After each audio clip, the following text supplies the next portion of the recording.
ज्योतिष में विश्वास रखने वाले सभी दर्शकों को ग्रहों के चाल कार्यक्रम में नमस्कार है। इस वीडियो में जानेंगे धनु राशि के जातकों के लिए नवंबर का महीना क्यों खास रहने वाला है। यह गणना चंद्र राशि पर आधारित है, यानी जिन जातक के जन्म पत्रिका में चंद्रमा धनु राशि में स्थित है, जहां 9 लिखा है, उस जातक को धनु राशि का जातक कहा जाता है। आप इस वीडियो को लग्न से भी देख सकते हैं। मित्रों, ज्योतिष गणना के अनुसार नवंबर में ग्रहों के चाल इस तरह रहेंगे। यह ग्रहों की स्थिति धनु राशि वालों को नवंबर के महीने में कभी भी बड़ी खुशखबरी देने वाले हैं। बड़ी उपलब्धि, बिग अचीवमेंट मिल सकते हैं। ऐसा क्यों कह रहा हूं, आइए इन्हीं बातों को डिकोड करते हैं, डिस्कस करते हैं और समझने का कोशिश करते हैं। मित्रों, पूरा वीडियो को सुनेंगे तभी समझ में आएगा। यदि आपके पास इतना वक्त भी नहीं है तो इस हेडलाइन से ही आप समझ चुके होंगे कि नवंबर का महीना अच्छा रहने वाला है। मित्रों, यह समय इसलिए भी इम्पोर्टेंट है क्योंकि कभी कभी ब्रह्मांड में ऐसा भी समय आता है जब सभी ग्रहों में कुछ न कुछ बदलाव होते हैं, और ऐसा ही हो रहा है नवंबर के महीने में। खास करके लंबे समय तक एक राशि में चलने वाले ग्रह जब राशि परिवर्तन करते हैं तो उस समय में जो बदलाव होता है वह प्रभावी हो जाता है, क्योंकि यह प्रभाव लंबे समय तक उस भाव को प्रभावित करते रहते हैं जिस भाव से गोचर करते हैं या जिस भाव पर इनकी दृष्टि रहती है। अब लंबे समय तक ग्रहों का प्रभाव यदि शुभ स्थिति में है, अच्छा प्रभाव दे रहे हैं, उनके लिए तो ठीक है, लेकिन जिन राशि वालों को अशुभ प्रभाव मिलते रहते हैं उनके लिए इस तरह का बदलाव बहुत इंपॉर्टेंट हो जाता है, क्योंकि लंबे समय से मिल रहे अशुभ प्रभाव से छुटकारा मिल जाता है। और ऐसा ही हो रहा है इस समय में धनु राशि वालों के लिए, क्योंकि पहले 8 साल तक तो शनि की साढ़ेसाती का प्रभाव था, और उसके बाद भी नवग्रह में सबसे अधिक अशुभ ग्रह जो कहे जाते हैं, पाप ग्रह कहे जाते हैं, राहु, केतु और शनि ग्रह का प्रभाव ब्रह्मांड में सबसे अधिक शुभता देने वाले बृहस्पति ग्रह पर है, जिसका सबसे अधिक प्रभाव, या यूं कहें कि जिसका सबसे अधिक नुकसान धनु राशि और मीन राशि वालों को हो रहा है, क्योंकि धनु राशि और मीन राशि वालों का लग्नेश बृहस्पति ग्रह होते हैं। लेकिन अब 30 अक्टूबर को यह समय समाप्त हो जाएगा। धीरे धीरे राहु केतु के प्रभाव से भी बृहस्पति ग्रह मुक्त हो जाएंगे और बृहस्पति ग्रह शुभता में वृद्धि देना प्रारंभ करेंगे। अभी भी शनि ग्रह की दृष्टि बृहस्पति ग्रह पर है, इसलिए अभी भी शुभ प्रभाव मिलने में कुछ विलंब हो सकते हैं, लेकिन जितने समय बीतते जा रहे हैं दिन व दिन शुभता में वृद्धि हो रही है। और निश्चित ही समझिए, जो इस समय में आपको बृहस्पति ग्रह का अच्छा प्रभाव मिलना चाहिए था और नहीं मिला है, बृहस्पति ग्रह इस गोचर के अंतिम समय तक इस प्रभाव को भी देकर जाएंगे, क्योंकि भगवान के घर देर है, अंधेर नहीं है। हाँ, अब किस धनु राशि के जातक को कब मिलेगा, कितना मिलेगा, यह डिपेंड करता है कि आपके जन्म कुंडली में ग्रहों की स्थिति क्या है, किन ग्रहों का दशा अंतर्दशा चल रहा है। क्योंकि नवंबर में अधिकांश ग्रहों की स्थिति सपोर्टिव है। सूर्य, बुध और मंगल ग्रह एकादश भाव से गोचर कर रहे हैं, लाभ भाव से गोचर कर रहे हैं, इच्छा पूर्ति के भाव से गोचर कर रहे हैं, और एकादश भाव पर बृहस्पति ग्रह की अमृत दृष्टि भी है। इसलिए नवंबर महीने के शुरुआती दिनों में, यानी प्रथम सप्ताह और द्वितीय सप्ताह अच्छा रहने वाला है, लेकिन यह प्रभाव बहुत कम दिनों के लिए होगा। इसलिए हो सकता है कि अधिकांश लोगों को यह समझ में भी नहीं आए कि अभी उनके लिए क्या अच्छा हो रहा है, क्योंकि मित्रों, एक लंबे एक्सपीरियंस में हमने यह देखा है कि जो कुछ अच्छे हो रहे हैं, जो ठीक ठाक है, जिसमें कोई समस्या नहीं है, तो लोग उसको यह समझ लेते हैं कि इसका तो कोई वैल्यू है ही नहीं। मेरे कुछ क्लाइंट हैं, वह सरकार के उच्च पदों पर हैं, उनके पास पैसे भी हैं, पावर भी है, लेकिन पिछले 5 साल से उनका स्वास्थ्य ठीक नहीं रहता है। तो वह हमेशा कहते हैं कि गुरुजी, जब स्वास्थ्य ही नहीं रहेगा तो पद प्रतिष्ठा, प्रशासनिक पावर, धन दौलत लेकर क्या करेंगे। वह इसलिए परेशान चल रहे हैं।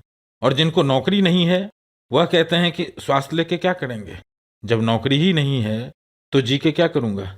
जिनका वैवाहिक सुख से व्यवधान है, उनको संपत्ति भी है, उनका अपना व्यवसाय चल रहा है, लेकिन दाम्पत्य सुख नहीं है, तो वह महीना 2 महीना पर मैसेज करते हैं कि गुरुजी, जब पारिवारिक सुख ही अच्छा नहीं है तो जी के क्या करूँगा। मित्रों, इसलिए आपसे कहना चाहता हूँ कि जो भी चीज़ आपके पास है, आप उसका मूल्य ही नहीं समझ रहे हैं, और इच्छा उस चीज़ की है जो अभी आपके पास नहीं है। इससे मन अशांत होता है और यही दुख का कारण होता है। इसलिए यदि आप हमारा वीडियो रेगुलर बेसिस पर देख रहे होंगे और यदि एक एक बात को समझने का प्रयास करेंगे, तो वीडियो के अंत में हमेशा आप लोगों से एक निवेदन रहता है कि टोना टोटके के चक्कर में ना पड़ें। जब भी समय मिले, आप इसको ऐसा भी समझ सकते हैं कि हमेशा अपने आराध्य को नमन करें, महादेव का ध्यान करें। धीरे धीरे आप देखेंगे कि आपका मन शांत होगा और आप खुशी का अनुभूति करेंगे। क्योंकि मित्र, आज आप जिस चीज के लिए दुखी हैं, आप निश्चित समझिए जब आपको वह मिल जाएगा उसके बाद भी आप दुखी ही रहेंगे। किसी और चीज के लिए दुखी होंगे? क्योंकि शांति तो सिर्फ अपने आराध्य भगवान के ध्यान में ही होता है। लेकिन यह अध्यात्म की बातें समझने के लिए भी कुछ कदम इस रास्ते में चलना होता है।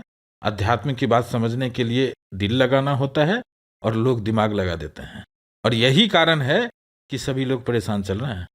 मित्रों, जैसा कि अभी पहले आपसे बताया है कि नवंबर के महीने में सभी ग्रहों में कुछ न कुछ बदलाव हो रहे हैं, तो परिणाम में भी बदलाव होंगे, रिजल्ट में भी बदलाव होंगे। अब नवंबर में धनु राशि वालों के लिए जो सबसे अधिक पॉजिटिव कंडीशन बन रहा है, या यूं कहें कि सबसे अधिक बेनिफिट होने वाला है, वह है राहु केतु का राशि परिवर्तन से। क्योंकि अभी तक क्या हो रहा था कि राहु केतु बृहस्पति ग्रह को तो पाप प्रभाव में डाल ही रहे थे, साथ ही साथ बृहस्पति ग्रह की जो 3 अमृत दृष्टि है उन सभी भाव को राहु प्रभावित कर रहे थे। क्योंकि राहु की भी 3 दृष्टि होती है जैसा कि बृहस्पति ग्रह का होता है।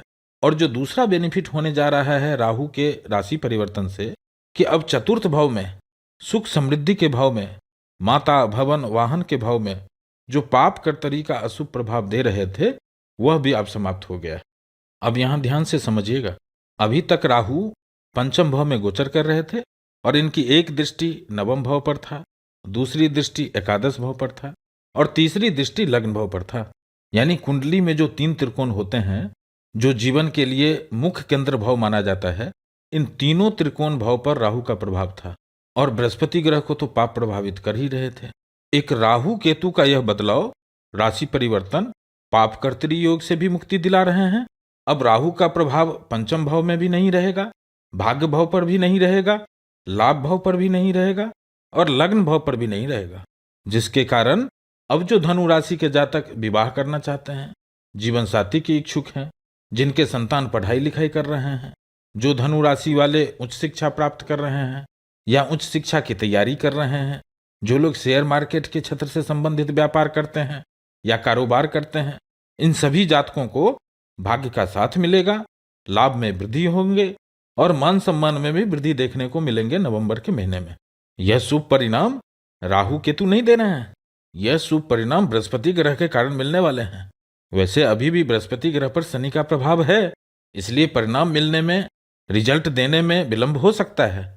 और बृहस्पति ग्रह का परिणाम अपने गोचर काल में लगभग 80% गोचर समाप्त होने के बाद ही देखने को मिलते हैं। लेकिन सबसे अच्छी बात यह है कि डे टू डे बेसिस पर, यानी दिन व दिन जैसे जैसे समय बीतता जाएगा, यानी नवंबर से भी अच्छे परिणाम दिसंबर में देखने को मिलेंगे, दिसंबर से भी अच्छे परिणाम जनवरी में देखने को मिलेंगे। अप्रैल 2024 तक एक अच्छे परिणाम, एक अच्छी स्थिति देने वाले हैं ये बृहस्पति ग्रह। अब केतु और शुक्र ग्रह की बात करते हैं तो यहाँ शुक्र ग्रह की स्थिति तो अच्छी नहीं कही जाएगी, क्योंकि धनु राशि वालों के लिए शुक्र ग्रह अच्छे परिणाम देने वाले नहीं होते हैं। और नवंबर के महीने में शुक्र ग्रह जब दसम भाव से गोचर करेंगे तो यहाँ शुक्र ग्रह नीच के माने जाते हैं। अब शुक्र ग्रह तो यहाँ नीच के प्रभाव देंगे ही, साथ में केतु भी हैं, केतु भी शुक्र की तरह ही परिणाम देंगे। इसलिए इस महीने में केतु और शुक्र ग्रह से अधिक उम्मीद नहीं करना चाहिए। हाँ, लेकिन कैरियर के क्षेत्र में यह दसम भाव का शुक्र और केतु मनवांछित फल, यानी इच्छा अनुसार काम करने का अवसर प्रदान करते हैं।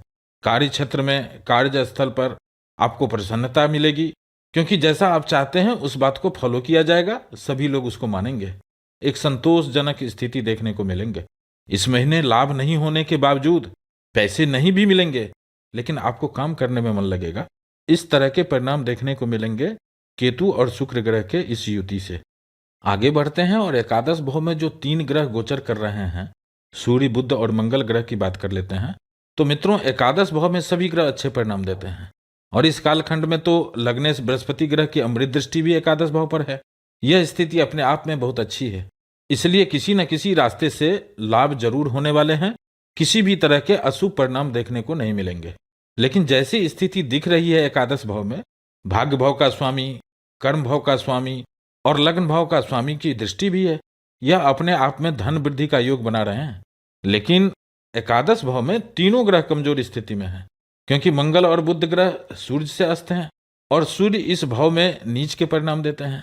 साथ ही साथ सूर्य जब गोचर प्रारंभ करते हैं तो शुरुआती के 5 दिनों में ही अपना परिणाम दे देते हैं, और उस समय में यानी 18 अक्टूबर को सूर्य ग्रह नीच के भी थे और राहु केतु के प्रभाव में होने से सूर्य ग्रह भी अस्त हो चुके थे, जिसको सूर्य ग्रहण के नाम से जाना जाता है। इसलिए यह स्थिति जितना अच्छा दिख रहा है उस तरह के परिणाम देखने को नहीं मिलेंगे। हाँ, लेकिन इतना जरूर है कि इन सभी ग्रहों का गोचर जब द्वादश भाव में प्रारंभ होगा, विदेश से संबंधित कार्यों के लिए अच्छा साबित होने वाला है। यात्रा के योग बनेंगे और उससे लाभ भी होगा, क्योंकि इन तीनों ग्रहों की दृष्टि छठे भाव पर रहेगा, हाउस ऑफ कंपटीशन पर रहेगा। व्यापार की, नौकरी की, प्रारंभिक वार्ता के भाव पर इन तीनों ग्रहों की दृष्टि, जो पंचम भाव के स्वामी हैं, भाग्य भाव के स्वामी हैं और कर्म भाव के स्वामी हैं, यह भी एक अच्छी स्थिति बनाएंगे। इस भाव पर शनि की भी दृष्टि है, लेकिन चिंता करने की बात नहीं है, क्योंकि शनि पर भी मंगल की दृष्टि रहेगी और मंगल ग्रह यहाँ पर विमल विपरीत राजयोग में भी होंगे। कुल मिलाकर नवंबर के महीने में अच्छी स्थिति रहने वाली है। आगे बढ़ते हैं और शनि ग्रह की बात कर लेते हैं। तो 4 नवंबर से शनि ग्रह मार्गी अवस्था में गोचर करेंगे। यह स्थिति धनु राशि वालों के लिए अच्छे परिणाम लेकर ही आने वाले हैं। खास करके यदि नवंबर महीने की बात किया जाए तो इस समय में शनि ग्रह धनिष्ठा नक्षत्र से गोचर कर रहे हैं। 24 नवंबर तक शनि ग्रह धनिष्ठा नक्षत्र में गोचर करते रहेंगे। धनु राशि में जो 3 नक्षत्र होते हैं उनमें पूर्वाषाढ़ा नक्षत्र वालों को सबसे अधिक शुभ परिणाम देखने को मिलेंगे, और जिनका जन्म मूल नक्षत्र में हुआ है और उत्तराषाढ़ा नक्षत्र में हुआ है उनको 25 नवंबर के बाद बेहतर परिणाम देखने को मिलेंगे। और जैसा कि मैं पहले भी कहा है और फिर से रिपीट कर रहा हूं कि धनु राशि वालों के लिए जैसे जैसे समय बीतते जा रहे हैं अच्छे समय आने वाले हैं, बेहतर समय आने वाले हैं। लेकिन पिछले 9 साल से चक्का जाम की जो स्थिति बनी हुई थी उसमें अब सुधार होने वाला है। यानी धनु राशि वालों को नवंबर के महीने में कभी भी खुशखबरी, एक बड़ी उपलब्धि, बिग अचीवमेंट मिल सकते हैं। अब इस समय को और अच्छा कैसे बनाया जा सकता है, इसके लिए जब भी समय मिले अपने आराध्य को नमन करें, महादेव को ध्यान करें। ऐसा करने से राहु केतु और शनि से होने वाले परेशानी में कमी होते हुए देखेंगे। धनु राशि वालों को अभी नित्य बृहस्पति ग्रह का बीज मंत्र करना चाहिए, ओम ब्रीम बृहस्पतिये नमः। और इस विश्वास से हनुमान चालीसा का पाठ करें। जो यह पढ़े हनुमान चालीसा, जो हनुमान चालीसा पढ़ेंगे होय सिद्ध साखी गौरीसा, उनका कार्य सिद्ध होगा। इस बात का साक्षी गौरीसा महादेव हैं। फिर उपस्थित होंगे एक नए वीडियो के साथ। नमस्कार।